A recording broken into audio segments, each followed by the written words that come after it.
Perkenalkan, saya atas nama Ferasari dengan NIM D1B11930, jurusan Agroteknologi. Di sini saya akan mempresentasikan terkait pengaruh cahaya terhadap perkecambahan dan efek berbagai hormon tumbuh terhadap pembentukan akar. Pertama-tama saya akan mempresentasikan tentang pengaruh cahaya terhadap perkecambahan. Seperti yang kita ketahui, perkecambahan adalah proses fisiologi awal dalam siklus hidup tanaman yang dimulai ketika biji menyerap air melalui aktivitas metabolisme dan akhirnya munculnya radikula yang menandai awal pertumbuhan tanaman muda. Proses ini sangat dipengaruhi oleh kondisi lingkungan seperti suhu, kelembaban, ketersediaan oksigen, dan cahaya. Di antara faktor tersebut, cahaya merupakan salah satu elemen penting yang dapat mempengaruhi laju dan kualitas perkecambahan. Meskipun tidak semua tanaman membutuhkan cahaya secara langsung untuk berkecambah.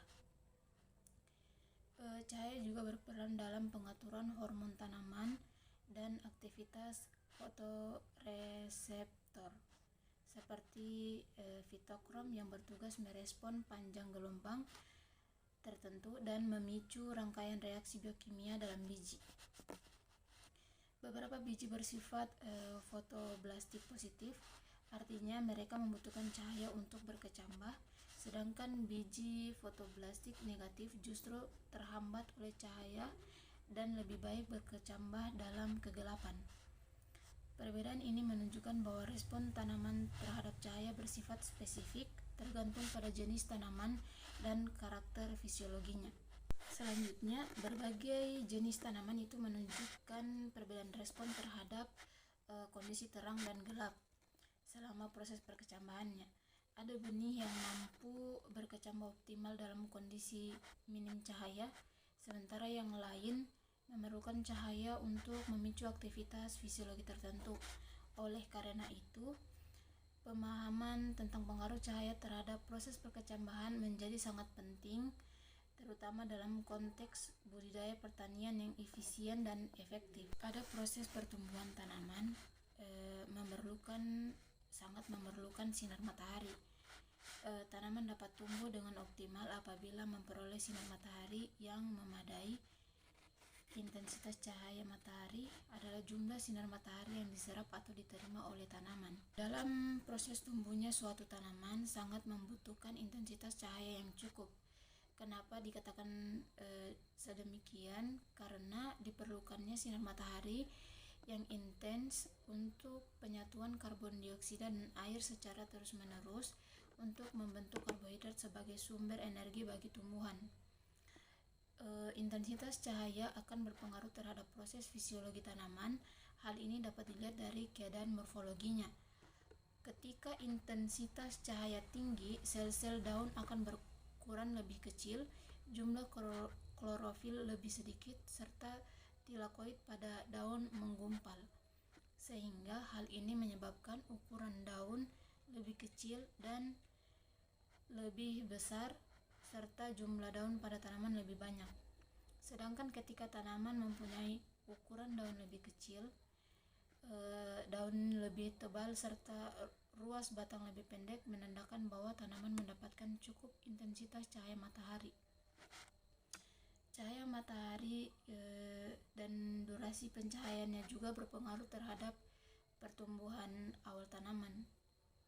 Cahaya dapat merangsang aktivitas enzim dan sintesis hormon seperti giberelin dan auksin yang mendorong pemanjangan batang dan pembentukan daun awal.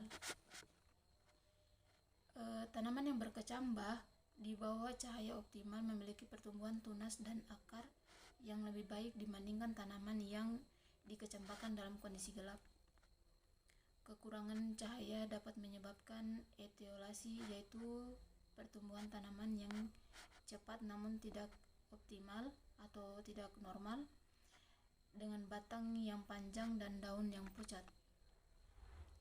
Tanaman kacang hijau contohnya sebagai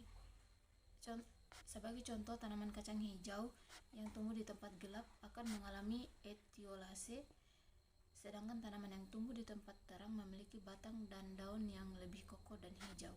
Paparan cahaya juga berpengaruh signifikan terhadap pertumbuhan awal tanaman. Paparan cahaya matahari selama 12 jam per hari meningkatkan jumlah daun pada kacang hijau, meskipun tidak signifikan memengaruhi tinggi tanaman dan lebar daun. Baik, selanjutnya saya akan mempresentasikan tentang efek berbagai hormon tumbuh terhadap pembentukan akar. Seperti yang kita ketahui, pertumbuhan dan perkembangan tanaman dipengaruhi oleh beberapa faktor, baik itu faktor internal maupun faktor eksternal. Salah satu faktor internal yang memegang peran penting adalah hormon tumbuh, yaitu senyawa organik yang diproduksi dalam jumlah sangat kecil namun memiliki pengaruh besar terhadap proses fisiologi tanaman. Hormon ini dapat bersifat endogen atau diproduksi oleh tanaman itu sendiri maupun eksogen, ditambahkan dari luar. Salah satu bagian tanaman yang dipengaruhi oleh hormon tumbuh adalah sistem perakaran. Pembentukan akar terutama pada tanaman hasil perbanyakan vegetatif seperti stek sangat dipengaruhi oleh keberadaan dan konsentrasi hormon tumbuh. Seperti yang kita ketahui, hormon tumbuh adalah zat pengatur tumbuh yang merupakan senyawa organik yang berpengaruh pada proses fisiologi tanaman, terutama pada pertumbuhan dan perkembangan akar. Pembentukan akar merupakan proses penting dalam pertumbuhan tanaman. Akar berfungsi sebagai penyerap air dan unsur hara. Hormon tumbuh memainkan peran penting dalam regulasi pembentukan akar. Adapun jenis-jenis hormon tumbuh yaitu yang pertama, auksin, sitokinin, giberelin, asam absisat, dan etilen. Perlu kita ketahui bahwa tidak semua hormon tumbuh mendorong pembentukan akar. Ada yang bekerja sebagai penghambat atau pengatur keseimbangan. Hormon tumbuh seperti auksin adalah hormon utama yang merangsang pembentukan akar, merangsang pembelahan dan pemanjangan sel di daerah perisikel, dan banyak digunakan dalam perbanyakan tanaman secara vegetatif. Konsentrasi auksin yang tampak sangat menentukan keberhasilan pembentukan akar. Sedangkan sitokinin itu berfungsi mendorong pembelahan sel jaringan meristematik tapi menghambat pembentukan akar. Bila dominan rasio auksin sitokinin menentukan organogenesis.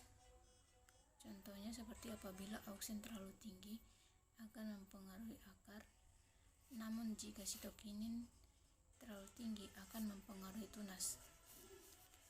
Sitokinin penting dalam keseimbangan hormon untuk pertumbuhan akar yang optimal. Selanjutnya, giberelin. Giberelin umumnya tidak langsung berperan dalam pembentukan akar, tetapi berpengaruh dalam pemanjangan sel akar. Dan yang keempat yaitu etilen. Etilen merespon lingkungan seperti luka dan kekurangan oksigen, serta merangsang pembentukan akar adventif pada kondisi stres, serta bekerja sinergis dalam induksi akar pada batang dan daun.